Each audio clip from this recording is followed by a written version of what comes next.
मंच पर विराजमान ऐसे लेना इसको खड़े संत शिरोमणि हाथ से ले लो आगे जाके और अभी बता रहे थे आगे जाके ले लेना 79 में IAS करना कोई बहुत छोटी बात नहीं है, बहुत बड़ी बात है।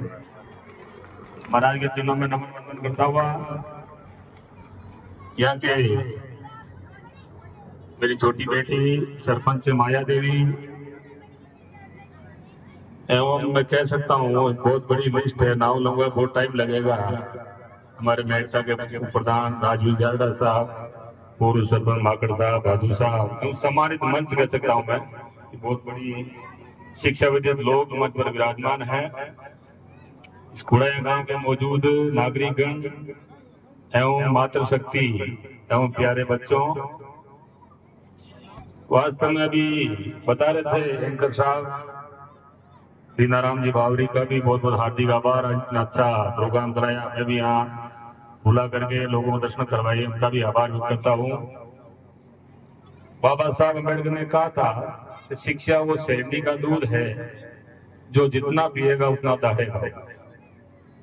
और सही मायने में इस युग में शिक्षा की जरूरत है, क्योंकि कोई भी समाज हो शिक्षा के बिना अधूरा है।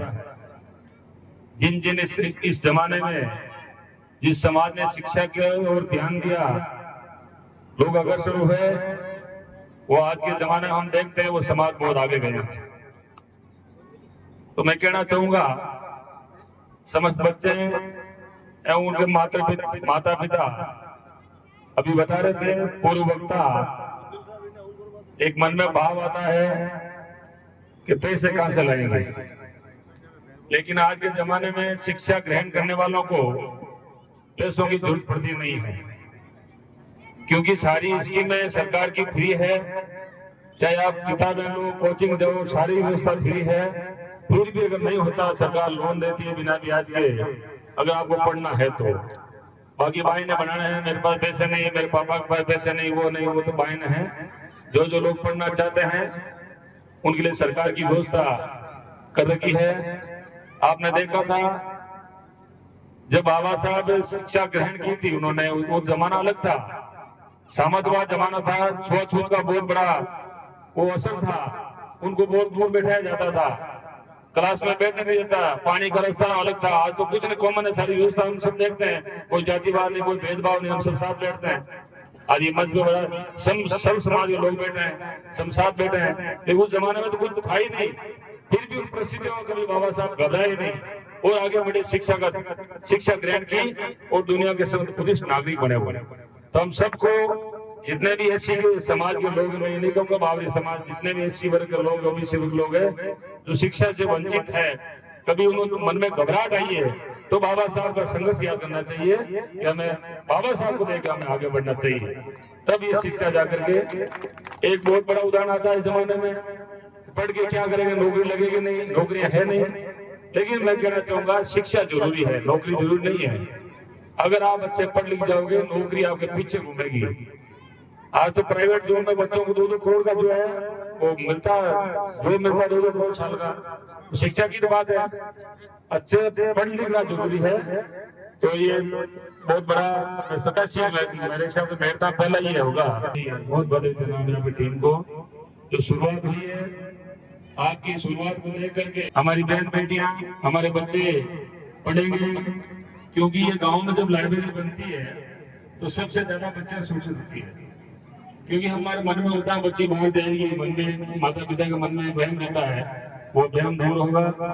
और बच्चियों का है, दिल्ली सरकार ने भी 33% आरक्षण किया, मतलब लड़कियों के लिए, महिलाओं के लिए। राजनीतिक क्षेत्र में 50% आरक्षण राजनीति में है, आपके पंचायत में। आपकी माया देवी भी सरपंच बेटी है, उसी आरक्षण का लाभ ले रही है।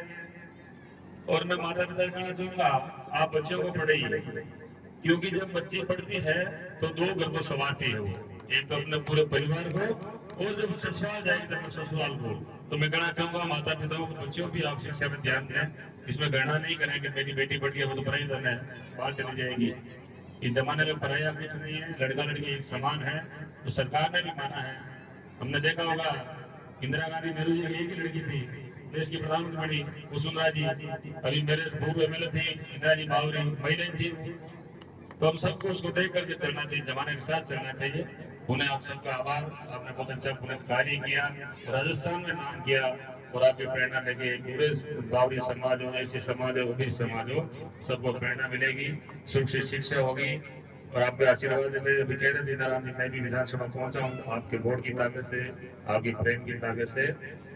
मैं कहना चाहूंगा, देखिए जब एमएलए फंड होता है, एमपी फंड होता है, तो बिना पट्टे बिना लैंड इश्यू में लगता नहीं है।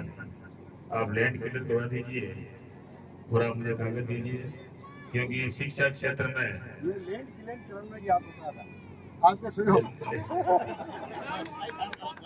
चलो कोई नहीं जनाब जी, हम आपके साथ हैं, क्योंकि मेरे विधायक बनने के बाद में मैंने कम से कम 10 करोड़ रुपए शिक्षा क्षेत्र में खर्च किए हैं, स्कूलों में हो चाहे लाइब्रेरी में हो, क्योंकि शिक्षा हर आदमी के लिए शिक्षा, चिकित्सा, सड़क ये मूलभूत सुविधा होती है। तो आप इसके कागज तैयार करिए। मैं पटवार जी को, विष्णु साहब को कहूँगा कि अभी शिक्षा में हमें जमीन की जरूरत है, इसका भी हम कार्रवाई करेंगे। उसकी कार्रवाई होने के बाद में आपकी लाइब्रेरी बनाएंगे। एक बात मैं कहना चाहूँगा, अगर आप एक मंच के माध्यम से, आजकल सरकारी पैसा जाति विशेष से लगता नहीं है, तो आप उसका भी कोई बैठे हैं जैसे सिंह बहुत बुद्धिजीवी लोग बैठे आपके साथ, आप उन सब लोगों से मिलकर उसका एक नाम ऐसा रखिए इसमें सरकारी पैसा लगे और हमारे बच्चों को उसका फायदा मिले। पूरे आप सबको, पूरे बावरी समाज को, पूरे कूड़े 30 कौम के लोगों को, सारे समाज के लोग बैठे हैं, आप सब ऐसी सहयोग, आप सबका सहयोग प्रेम एक दूसरे के प्रति बना रहे। ये आज के जमाने में ईर्ष्या बहुत ज्यादा हो गई है, हम इस ईर्ष्या को कम करते हुए अच्छे कामों में सबका सहयोग करते हुए, क्योंकि इसमें मैं बढ़िया देख रहा था सारे लोगों ने, चाहे राजपूत समाज, जाट समाज, ब्राह्मण समाज, मेघवाल समाज, सबने इस शिक्षा के मतलब दोनों मंदिर में से आई हुई है। तो सबका धन्यवाद, आभार व्यक्त करता हुआ मैं बोला हमारे साथ MP से भी पधारे हुए हैं, क्या नाम साहब, उनका भी बहुत आभार। आपका मीना की धरती में समस्त मेहमान पधारे हुए हो, आप सबका मेड़ता की धरती में हार्दिक स्वागत करता हुआ मैं वाणी को विराम देता हूँ। जय हिंद, जय भारत, जय भीम।